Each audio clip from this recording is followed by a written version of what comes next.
Friends, 4 युगों में सतयुग, द्वापर, त्रेता और कलयुग। इन 4 युगों में सिर्फ कलयुग ऐसा युग है जिसमें परमात्मा ने इंसान को ये बुद्धि दी है कि वो अगर किसी का अच्छा करेगा तो उसको 1000 गुना रिटर्न में अच्छा मिलेगा, बुरा करेगा तो 1000 गुना बुरा मिलेगा। इस बात की समझ होते हुए भी लोग क्या करते हैं, बुरा पे बुरा करते जाते हैं और डरते नहीं हैं। वो देखते भी हैं कि बुरा ही होता है, स्वर्ग नर्क यही है, लेकिन फिर भी जब वो लालच करते हैं ना, किसी का हक मार लेना, किसी की प्रॉपर्टी पर कब्जा कर लेना, तो उनको ज़रा शर्म नहीं रहती कि हमारे साथ बुरा भी हो सकता है।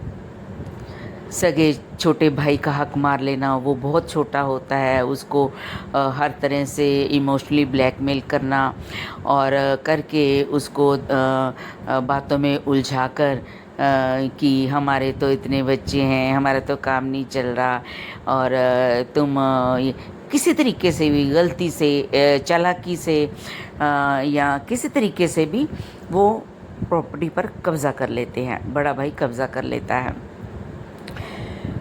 तो उसके साथ अगर बुरा होने लगता है ना, तब भी नहीं वो समझता, तब भी नहीं फ्रेंड्स वो समझते कि हमने भाई का हक मारा है इसलिए हमें ये दुख दर्द मिल रहे हैं, लेकिन नहीं समझते।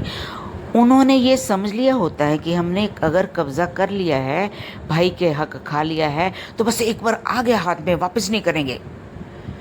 तो भाई उनके माइंड में ये बात नहीं आती है कि अगर नहीं दोगे तो फिर आप किसी न किसी रूप में निकल जाएगा, कोई उनके बच्चे बीमार हो जाएंगे, बीमारियां लग जाएगी, या घर में कुछ और हो जाएगा, कुछ भी किसी भी तरीके से कुछ ना कुछ हो जाएगा।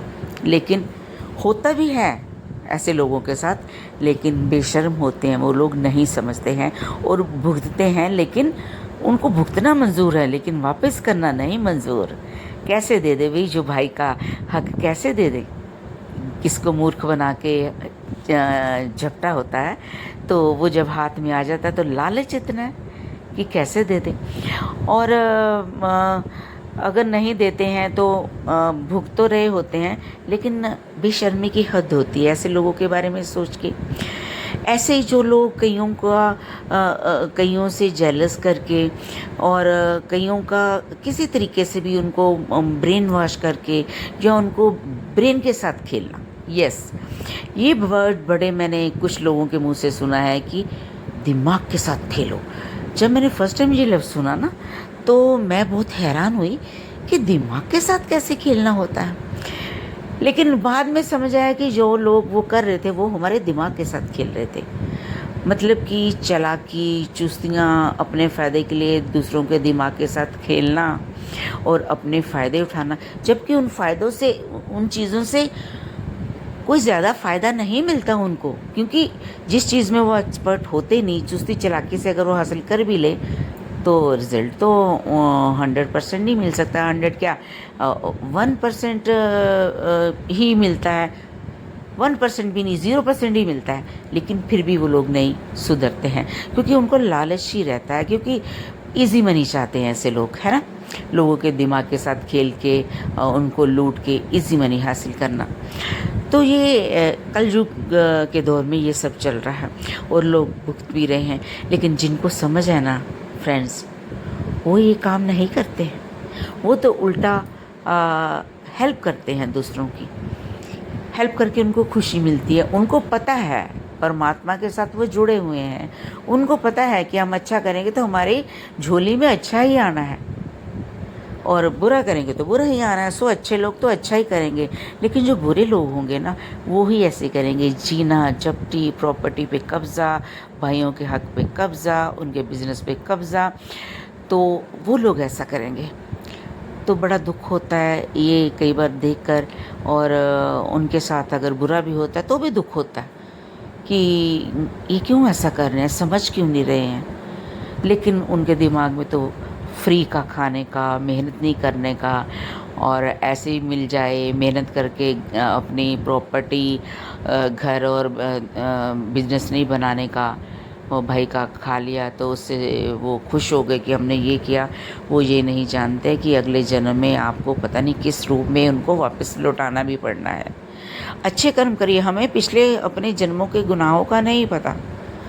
हम कहते हैं परमपिता परमेश्वर हमारे पिछले जन्म के गुनाहों का, जन्मों जन्मों के गुनाहों का हमें नहीं पता कि हमने क्या किया और उसका हमें फल न मिल रहा है। अगर हमने पिछले जन्म में कुछ किया तो माफ़ करें, हमारे कष्टों को कम करें। लेकिन इस जन्म में हमें ये है कि हमसे कोई गुनाह मत करवाना, और हम नहीं कर रहे हैं तो इतना पता है कि हम अच्छा कर रहे हैं। जाने अनजाने जो कभी गुस्से में किसी को बोल दिया या कुछ बोला जाता है, लेकिन इतना पता है कि बुरा नहीं कर रहे हैं। तो लेकिन जो लोग बुरा ही बुरा कर रहे हैं तो वो ना तो अपना ये जन्म संवार रहे हैं और ना अगला जन्म संवार रहे हैं। वो तो ये कहते हैं कि ये जग मिठा अगला किन डिठा। सो फ्रेंड्स, हो सके तो अच्छा ही करें, हेल्प ही करें, लेकिन किसी का हक नहीं मारना चाहिए, किसी की प्रॉपर्टी, भाई की प्रॉपर्टी पर कब्ज़ा नहीं करना चाहिए। हालांकि सोशल मीडिया पे इतना देखते हैं कि बहुत सारे साधु संत महात्मा बार बार ये रिपीट करते हैं कि जो भाई का हक खाता है उसको क्या कष्ट भोगने पड़ते हैं, बहुत कुछ बताते हैं। और वो लोग जो हक मारते हैं वो भी देखते हैं, लेकिन वो दंदियाँ निकालते हैं। दंदियाँ मीन्स पता है आपको ऐसे ही ऐसे हंस के खुश होते ही क्या बोल रहे हैं ना, क्योंकि उनके दिमाग, वो तो राक्षस बुद्धि है। ऐसे लोगों को मैं राक्षस कहती हूँ, राक्षस बुद्धि है उनकी, वो राक्षस बने हुए हैं। सिर्फ उनके सींग ही नज़र नहीं आते राक्षस की तरह, जो पुराने ज़माने में राक्षस होते थे।